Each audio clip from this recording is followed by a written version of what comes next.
Hello friends, welcome to my YouTube channel KL study friends. MP TET वर्ग 2 mains exams के लिए science में जो हमारे केमिस्ट्री की क्लासेस चल रही थी उसी क्रम में ये हमारा नेक्स्ट सेशन रहेगा और जिसमें हम आपकी आवर्त सारणी को यहाँ पर दोबारा से स्टार्ट करने वाले हैं, क्योंकि पिछले लेक्चर्स में हमने आपको आवर्त सारणी के बारे में बेसिक जानकारी बता दी थी, ठीक है। और इसके बाद धातु, अधातु, उपधातुएं क्या होती हैं, ये सारे मतलब इनके जो बेसिक्स होते हैं वो आपको क्लियर करवा चुके हैं। तो आप पिछले सारे लेक्चर देख सकते हैं। ये हमारा लेक्चर नंबर 21 होगा। इससे पहले आपके 20 लेक्चर हो गए हैं जिनकी अलग से हमने प्लेलिस्ट बना दी है और यहाँ पर आपकी पात्रता परीक्षा का जो सिलेबस है उसी को फॉलो किया जा रहा है। और अब आपके पास में मात्र 2 महीने का समय बचा हुआ है, तो आप अच्छी तैयारी करें ताकि आप यहाँ पर सिलेक्शन ले पाएँ, ठीक है। क्योंकि अब आपका जो नोटिफिकेशन है वो लास्ट तक आपको देखने को मिल जाएगा इस महीने की। फिर आपके पास में मात्र 1 महीने का समय बचेगा। तो आपसे यही कहेंगे कि आप जो पात्रता परीक्षा का सिलेबस है वही फॉलो करिए, क्योंकि कई कमेंट्स आते हैं जिनको अभी ये भी नहीं पता कि कौन सा सिलेबस हम पढ़ें। क्योंकि आपका मेन सब्जेक्ट पूछा जाना है, तो आपका जो सिलेबस पात्रता परीक्षा में दिया है सारे के सारे टॉपिक्स वहाँ पर दिए गए हैं आपके सब्जेक्ट के, तो वही तो पूछे जाएंगे, ठीक है। तो आप उसी को फॉलो करिए। और यहाँ पर कई अभ्यर्थी ऐसे हैं जिनकी लगभग तैयारी कंप्लीट होने वाली है। अब मात्र उनके पास प्रैक्टिस बचती है, तो वो इतनी अधिक प्रैक्टिस कर लेंगे कि एक तरीके से आपको बता दें, जिन्होंने अभी तैयारी स्टार्ट नहीं करी है और जो प्रैक्टिस सेट पर आ गए हैं, तो आप सोचिए उनमें ज़मीन आसमान का फ़र्क होने वाला है। क्योंकि जो अभ्यर्थी रेगुलर और कई वर्षों से लगे हुए हैं वही यहाँ पर सिलेक्शन ले पाते हैं। और जब मेन सब्जेक्ट की बात आती है तो फिर यहाँ पर आपको चीज़ें डीप में पढ़नी होती हैं ताकि कहीं से भी क्वेश्चन आए तो आप उनके आंसर दे पाएँ। क्योंकि जब अदर सब्जेक्ट पूछे जाते थे तो वहाँ पर जैसे लैंग्वेजेस होती थी, आपकी हिंदी हो गई या फिर संस्कृत होती थी, इंग्लिश होती थी, ठीक है। इसके अलावा सीडीपी आता था, तो वहाँ नंबर थोड़े से वहाँ पर गेन हो जाती थी। लेकिन यहाँ मेन सब्जेक्ट की बात होती है और आपको हर चीज़ पढ़नी है, बेसिक से लेकर के आपको डीप में सारी थ्योरी क्लियर करनी है। क्योंकि कुछ क्वेश्चन ऐसे होते हैं जो डायरेक्ट फैक्ट के रूप में पूछ लिए जाते हैं, तो 20% क्वेश्चन ऐसे ही होते हैं और उनके आंसर यदि आपको सही पता है तो ठीक है, और यदि पता नहीं है तो बिल्कुल गलत ही हो जाते हैं। और यहाँ एक नंबर मैटर करता है। तो आपसे यही कहेंगे कि अच्छी तैयारी करिए, मेहनत करिए, और जो मेहनत करता है उसको उसका फल ज़रूर मिलता है, ठीक है।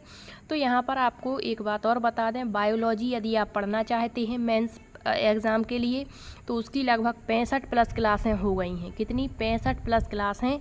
और पूरे के पूरे जो आपके पात्रता परीक्षा में टॉपिक दिए गए हैं उनको बहुत डीप में एनसीईआरटी के साथ साथ अदर ऑथेंटिक बुक्स का डाटा आपको उन क्लासों में देखने को मिल जाएगा।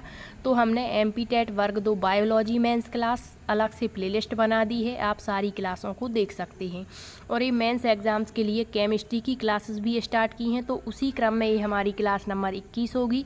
इससे पहले 20 क्लासें हो गई हैं जिसमें हमने आपका जो पात्रता परीक्षा का फर्स्ट टॉपिक है पदार्थ यानी मैटर जो है वहाँ से स्टार्ट किया था और सारी चीज़ें अच्छे तरीके से कवर करवाई हैं। पदार्थ क्या होता है, पदार्थ किससे बना होता, परमाणु से, परमाणु की पूरी संरचना बताइए आपको, किसने परमाणु के बारे में क्या कहा, इलेक्ट्रॉन, प्रोटॉन, न्यूट्रॉन क्या होते हैं, कक्ष, कक्षक क्या होते हैं, ठीक है। ये सारी चीज़ें हम पढ़ चुके हैं पिछले लेक्चर में, तो आप उनको देख सकते हैं, ठीक है। यहाँ पर बात करते हैं केमिस्ट्री में, तो आपको जब कभी भी केमिस्ट्री कहीं पर भी पूछी जानी है तो आप वहाँ पर देखेंगे पदार्थ से ही वो स्टार्ट होती है। क्यों होती है? क्योंकि पूरी की पूरी चीज़ें जो हैं वो अणु, परमाणु, छोटे छोटे कणों से मिलकर के बनी हुई होती हैं। और यहाँ पर जो आवर्त सारणी है, जैसे हमने पदार्थ का वर्गीकरण पढ़ा था, एक तो भौतिक अवस्था के आधार पर पदार्थ 3 प्रकार के हमने पढ़े थे, ठोस, द्रव और गैस, ठीक है। इसके अलावा चौथी 5वीं अवस्था भी बताई थी, प्लाज्मा और बोस-आइंस्टीन। इसके बाद आपके जो रासायनिक आधार पर पदार्थ का वर्गीकरण होता वो होता है तत्व, यौगिक और मिश्रण। तो तत्व क्या है, यौगिक क्या है, मिश्रण क्या है, बहुत अच्छे से आपको कवर करवा चुके हैं। कोलाइडी विलयन क्या है, निलंबन क्या है, परिक्षिप्त माध्यम क्या होता है, प्रावस्था क्या होती है, यहाँ से खूब क्वेश्चन बनते हैं।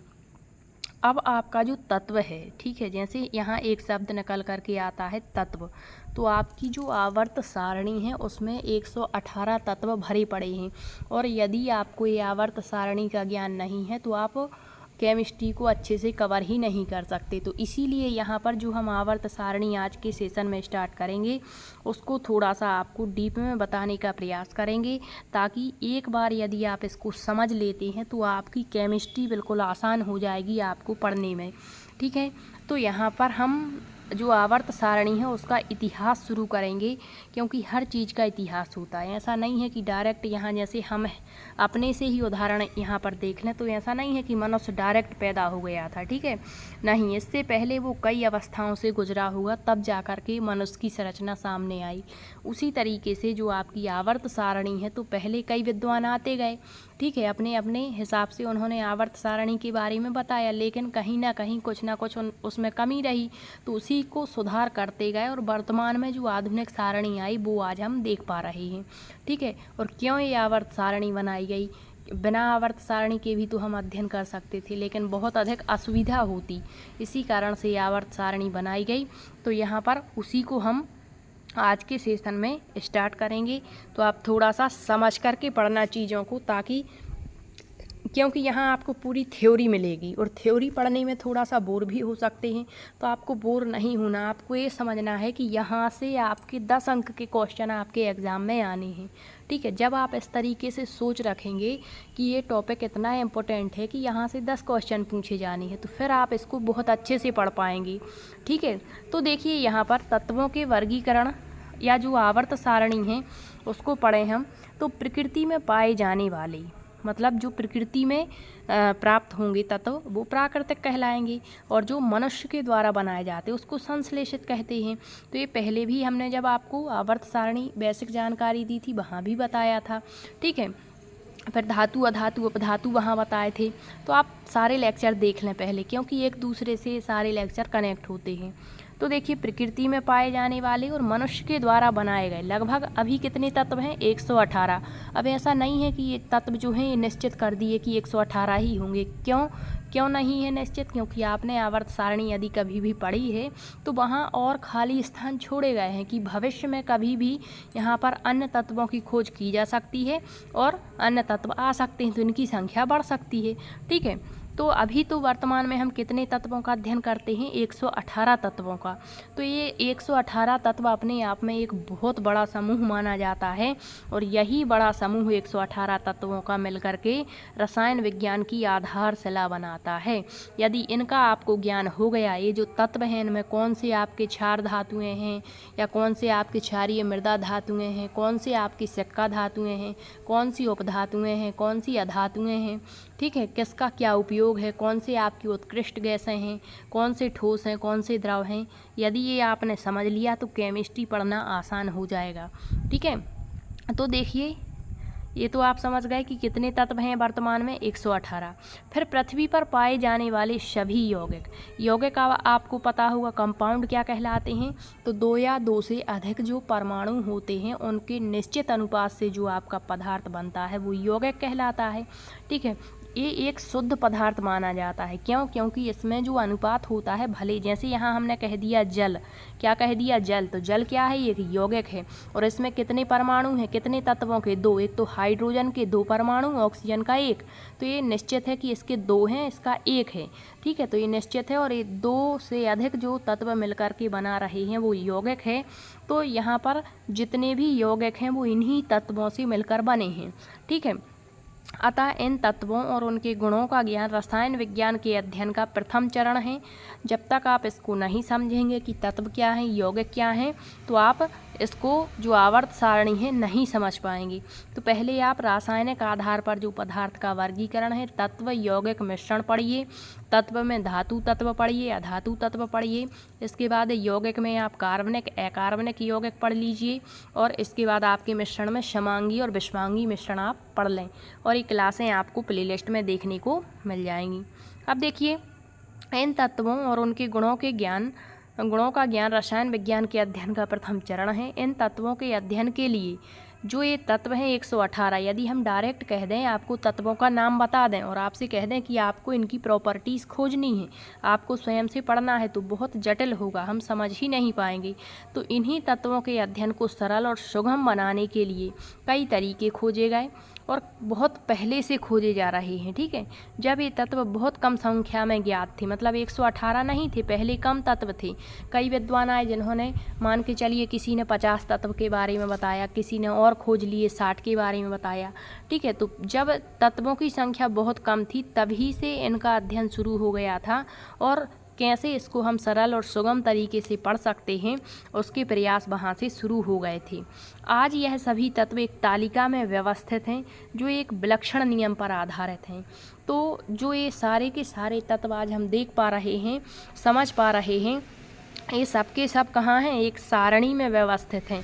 और सारणी में व्यवस्थित करना अपने अपने अनुसार हर विद्वान ने व्यवस्था करी ताकि इनका अध्ययन सुगम हो जाए, सरल हो जाए। आवर्त नियम, मतलब जो ये विलक्षण नियम पर जिसमें आधारित है, यह नियम एक आवर्त नियम कहलाता है और इस तालिका को आवर्त तालिका कहा जाता है, जो तत्वों के अध्ययन को सुगम बनाती है। तो ये भी पूछ सकते हैं कि जो तत्वों का अध्ययन है वो किस तालिका के अंतर्गत किया जाता है, तो आवर्त सारणी दिया होगा या आवर्त तालिका, और यह नियम क्या कहलाता है, तो आवर्त नियम कहलाता है। ऐसा नहीं है कि पूरे जटिल ही क्वेश्चन बनते, 10% क्वेश्चन बिल्कुल आसान आते हैं और उनके क्वेश्चन के आंसर भी कभी कभी हम गलत कर देते जल्दबाजी में, तो थोड़ा सा ध्यान रखिए। ठीक है, अब देखिए यहाँ तक तो आप समझ गए। अब नए तत्वों की निरंतर खोज होती रही और खोज होने के कारण तत्वों की इतनी अधिक संख्या हो गई कि इन सभी के गुणधर्मों को समझना और याद रखना कठिन हो गया। मतलब कई तत्व ऐसे होंगे जो समानता दर्शाते होंगे, कई तत्व ऐसे होंगे जो एक दूसरे से बहुत अधिक भिन्नता दर्शाते होंगे, तो ऐसे में इनका अध्ययन करना बहुत कठिन हो गया था। ठीक है, और तत्व जो थे वो बढ़ते ही जा रहे थे। अब तक जो ज्ञात तत्व हैं वो 118 हैं और इनके अनगिनत यौगिक, मतलब आप समझिए कि 118 मात्र तत्व हैं। अब आप तत्व समझेंगे तभी तो यौगिक समझ पाएंगे। तो तत्व एक शुद्ध पदार्थ होता है, इसको ना तो हम किसी भी रासायनिक या भौतिक विधि के माध्यम से बना सकते हैं, संश्लिष्ट कर सकते हैं और ना ही तोड़ सकते हैं। ठीक है, तो यहाँ पर जो 118 तत्व हैं इनसे हम कई अनगिनत यौगिक बना सकते हैं। मतलब यौगिक कैसे बनते, दो या दो से अधिक तत्वों के निश्चित अनुपात से। तो इन 118 तत्वों और इनके अनगिनत यौगिकों के गुणों को याद रखना मानव मस्तिष्क के नियंत्रण से परे प्रतीत होता है। अब 118 तो तत्व हैं और इनसे जब यौगिक बनाएंगे तो कई यौगिक बनेंगे जिनको हम काउंट भी नहीं कर सकते। तो अब बताइए, क्या इतने अधिक यौगिक, इतने अधिक तत्वों को मानव का मस्तिष्क याद रख सकता है? नहीं। तो ये बहुत जटिल प्रतीत होता था। तो तत्वों के वर्गीकरण के ज्ञान के बिना रसायन विज्ञान का गहन अध्ययन असंभव है। तो इसी को आसान बनाने के लिए विद्वान आते गए, अपने अपने अनुसार आवर्त सारणी को व्यवस्थित करते गए और वर्तमान में जो आधुनिक आवर्त सारणी है वो हम देख पा रहे हैं। तो वहाँ तक कैसे पहुँचे यही हमें यहाँ पर देखना है। अब देखिए, वास्तव में वर्गीकरण का प्राथमिक उद्देश्य तत्वों जो तथ्य हैं उनको क्रमबद्ध करना, ताकि कम से कम संभव प्रयासों द्वारा तथ्यों पर अधिकतम संभव नियंत्रण किया जा सके। तो सीधी सी बात, आवर्त सारणी व्यवस्थित करने का एकमात्र उद्देश्य तत्वों, उनके यौगिकों के अध्ययन को सुविधाजनक बनाना था, पढ़ने की दृष्टि से, अध्ययन की दृष्टि से। अब देखिए, तत्वों के आधुनिक वर्गीकरण ने, मतलब वर्तमान में जो वर्गीकरण है उसने न केवल रसायन विज्ञान के अध्ययन को कल्पना से भी अधिक आसान बना दिया है, बल्कि विज्ञान के विकास में भी सार्थक योगदान दिया है। तो वर्तमान में जो हम आवर्त सारणी, वो कहते हैं ना पका पकाया भोजन, तो हमें मात्र जो पका पकाया भोजन है उसको यहाँ पर ग्रहण करना है। ठीक है, क्योंकि जो पकाने वाले थे वो तो पका करके और चले गए, लेकिन अब जो हमें यहाँ पर देखने को मिलता वो बहुत आसान करके गए हैं ये लोग, ताकि हम जो रसायन विज्ञान है उसको आसानी से समझ पाएँ। अब देखिए, तत्वों के वर्गीकरण का आधुनिक स्वरूप तत्वों के गुणों को एक युक्ति संगत सारणी व्यवस्था प्रदान करना।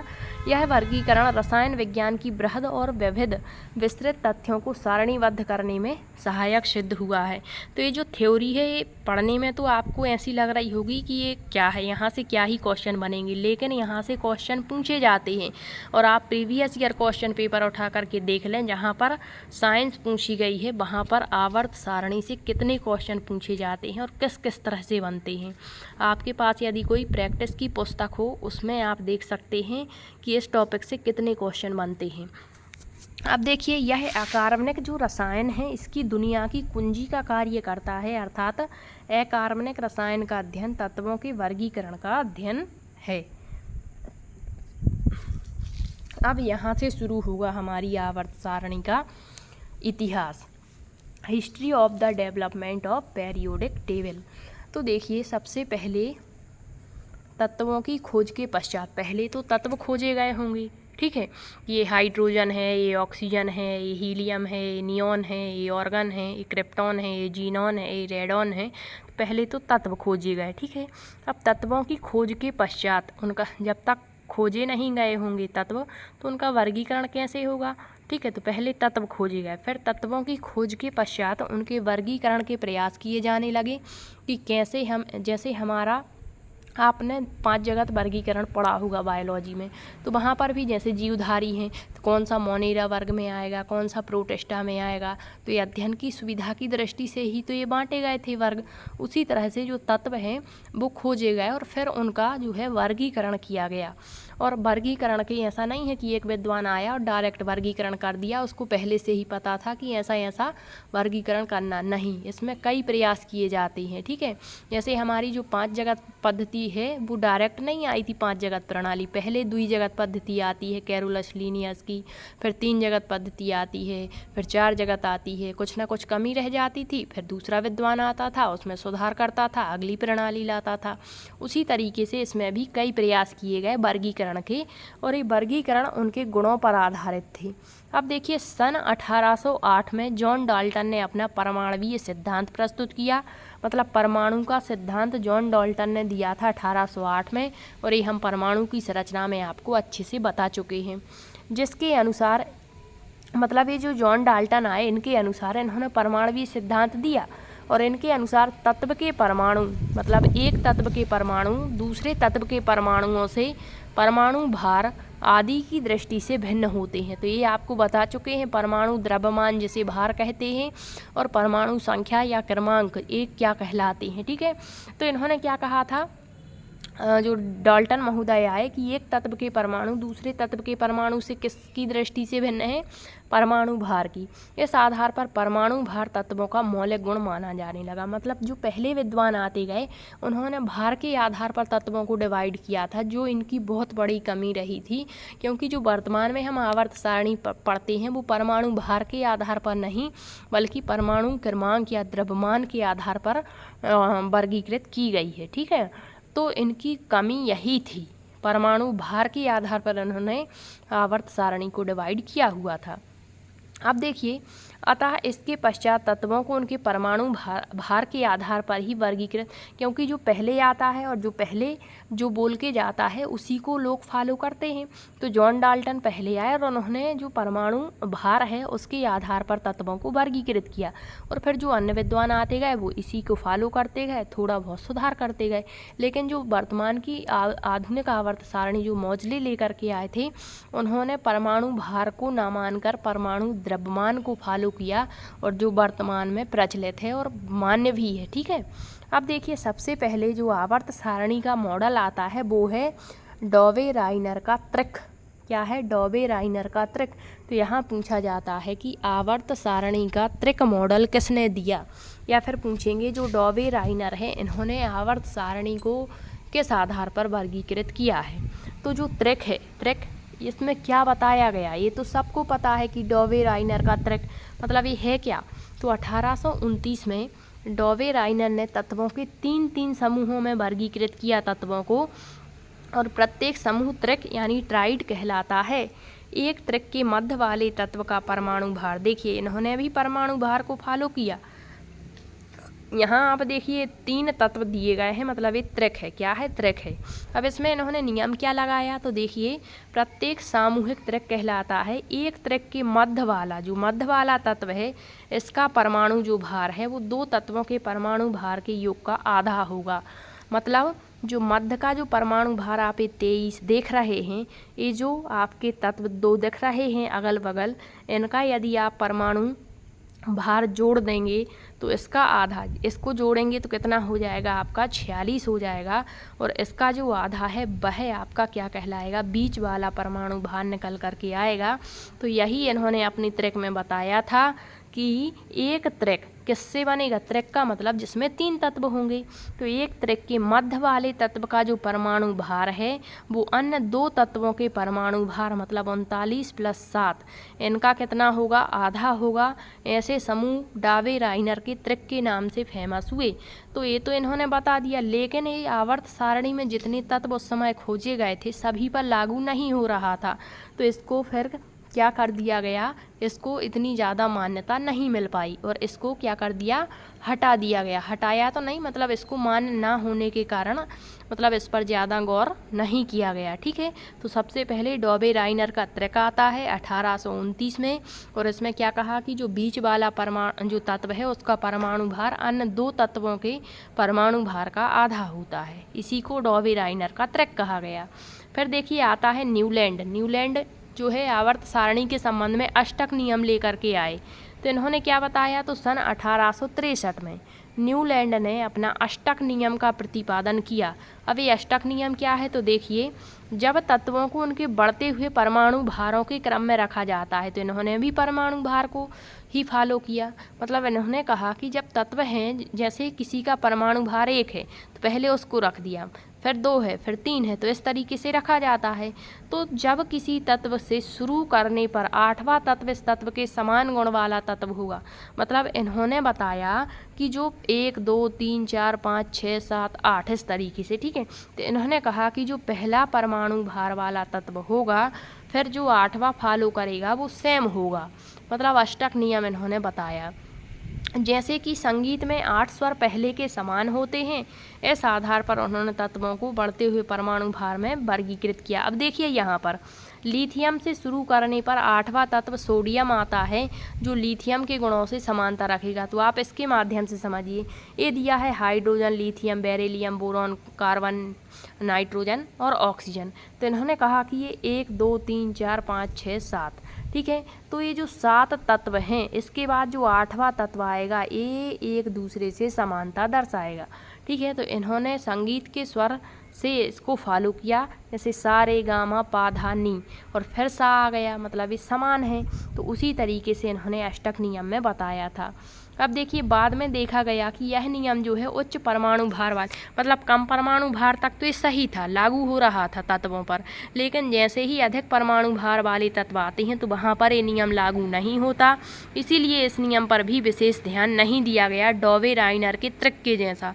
इस नियम से पहली बार यह पता चला कि तत्वों के परमाणु भारों और गुणों में कुछ आवर्तिता पाई जाती है। आवर्तिता का मतलब है पेरियोडिसिटी पाई जाती है, मतलब समानता पाई जाती है। इसी नियम से पता चला था। ठीक है, जैसे यहाँ पर 7 तत्वों में समानता नहीं है, लेकिन जैसे ही 8वां तत्व आता है तो वो पहले तत्व से समानता दर्शाता है। तो यहीं से ये पता चल गया था कि जो कुछ ऐसे तत्व रहेंगे जो एक दूसरे से समानता दर्शाएंगे। फिर इसी में अन्य विद्वान आए और सुधार किया, तो समस्थानिक बना दिए, संभारक बना दिए। ठीक है, तो धीरे धीरे ही हर चीज़ का यहाँ पर विकास होता गया। फिर देखिए इसके बाद आते हैं लोथर मेयर। लोथर मेयर की व्यवस्था जो है सन 1869 में लोथर मेयर एक जर्मन रसायनज्ञ ने अनेक तत्वों के भौतिक गुणों जैसे परमाणुक, आयतन, गलनांक, क्वथनांक का अध्ययन किया। लोथर मेयर ने यह देखा कि तत्वों के परमाणुक आयतन और परमाणु भारों में निकट संबंध होता है।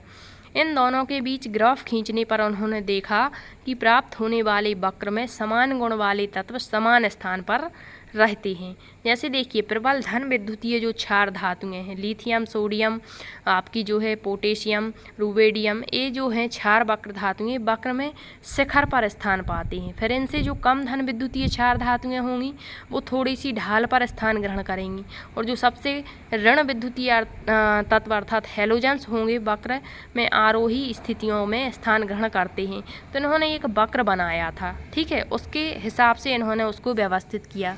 फिर उपरोक्त प्रेक्षणों के आधार पर लोथर मेयर ने कहा कि तत्वों के भौतिक गुण उनके परमाणु भारों के आवर्ती फलन हैं। तो इन्होंने भी परमाणु भार को ही यहाँ पर क्या दिया था, स्थान दिया था। तो जो अभी तक विद्वान आए, चाहे डॉबे राइनर हों, चाहे आपके न्यूलैंड हों, चाहे लोथर मेयर हों, इन्होंने किसको आवर्ती फलन माना था? तत्वों के परमाणु भारों को आवर्ती फलन माना था। लेकिन जो आधुनिक आवर्त सारणी है वहाँ परमाणु द्रव्यमान को आवर्ती फलन माना जाएगा। तो ये एक क्वेश्चन यहाँ से जरूर बनता है। अब देखिए, इनके बाद आपके आते हैं मेंडलीफ, और मेंडलीफ की जो आवर्त सारणी है, इन्होंने यहाँ पर बहुत कुछ खोज लिया था, ठीक है, लेकिन कुछ दोष इनके भी रहे और इसी के आधार पर और जो है विकास नहीं हो सका, और फिर इसी में सुधार करके वर्तमान की आवर्त सारणी आती है, जिसे मौजले की आवर्त सारणी कहते हैं। तो वैसे तो यदि क्वेश्चन पूछता है कि आवर्त सारणी का जनक कौन माना जाता है, तो वो मेंडलीफ ही माने जाते हैं। लेकिन यदि पूछता है आधुनिक आवर्त सारणी के जनक, तो वो आपके फिर क्या बोलते हैं, मौजले महोदय को माना जाता है, ठीक है। तो मेंडलीफ की जो आवर्त सारणी है, कल के सेशन में हम इसको स्टार्ट करेंगे। इसमें बहुत सारी चीज़ें आपको समझानी हैं। तो आज के सेशन में आप इतना ही देखिए। यहाँ पर जो इनकी आवर्त सारणी है वो आपको पूरी अच्छे तरीके से डिटेल से समझाएंगे कि क्या इनकी आवर्त सारणी में बताया गया, क्या इसके दोष रहे, और फिर जो है वर्तमान की जो आवर्त सारणी है वो क्या है, ठीक है। तो यदि आपका कहीं पर भी डाउट बनता है तो आप कमेंट्स के माध्यम से पूछ सकते हैं, और क्लासेस यदि पसंद आती हैं तो आप शेयर भी कर सकते हैं। मिलते हैं अगले सेशन में, तब तक के लिए सभी का बहुत बहुत धन्यवाद।